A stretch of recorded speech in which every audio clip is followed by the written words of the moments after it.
আমাকে দেখে অনেকে হিংসে করে। হিংসে করলে কি হবে? কালিয়া চক থেকে অনেক সময় তো এতদিন আমরা যাকে আমরা ফেসবুক ভিডিওতে দেখেছি অরুণদা যার খিচুড়ি নাকি বিশাল ভাইরাল, আর এত সুন্দর করে রান্না করে, দেখে তো খুবই ভালো লাগে। এত পনির টনির এত কিছু দেয়।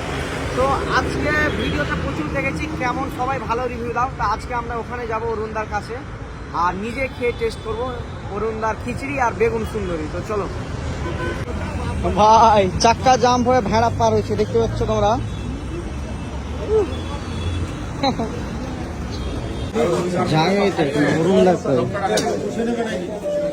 এই যে সে ভাইরাল হোটেল অলরেডি রোজকার মতন ভেঙে গেছে। এই যে অরুণদা মোবাইলটা মালদা থেকে এসছে। জয় মাতা।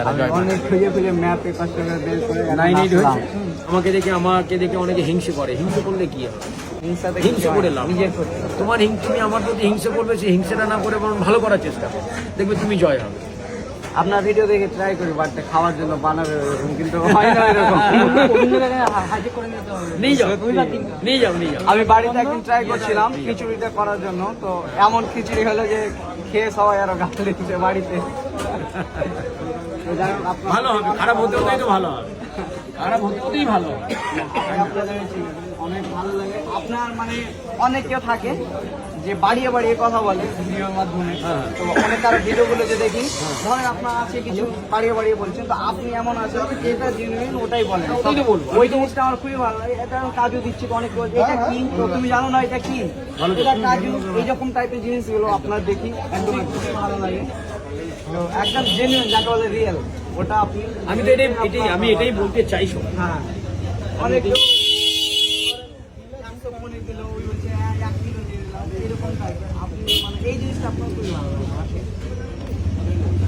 কালিয়া চক থেকে আমার এই ভাইগুলোকে একটু মুখ দেখাতে হবে, যারা এসেছে।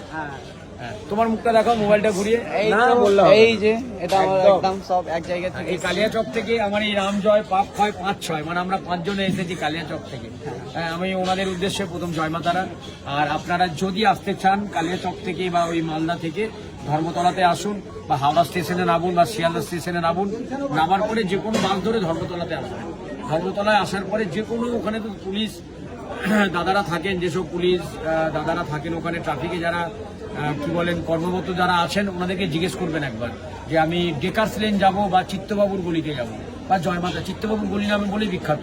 চিত্তবাবুর গলিতে আসবেন, এসে প্রথম আমার ননভেজের দোকান পড়ে, আর তারপরে একটু ভেতরে ঢুকলে আমার ভেজ কাউন্টার পড়ে।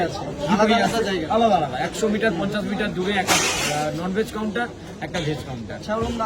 আরেকটা প্রশ্ন, আপনি এত কিছু ম্যানেজ কেমন করে করেন? অনেকেও ভাইরাল, এই সব ব্যস্ত, আমার রান্না কেমন করে ম্যানেজ? এবার আমি একটা কথা বলি, ধরো তোমার বাড়িতে আত্মীয় এসেছে, অনেক আত্মীয়, 15-20 জন। তোমার মা আছে, বাবা আছে, কাকু কাকিমারা আছে, দাদা বৌদিরা সবাই আছে, তুমিও আছো। দেখবে তার মধ্যে না তোমাকেও ব্যস্ত হতে হবে। আমি যদি তোমাকে প্রশ্ন করি তোমার এত আত্মীয় হলে তুমি কিভাবে মেনটেন করো? অরুণদা মানে তুমি দুনিয়ার যা কিছু প্রশ্ন করে না, অরুণদার কাছে অ্যান্সার আছে।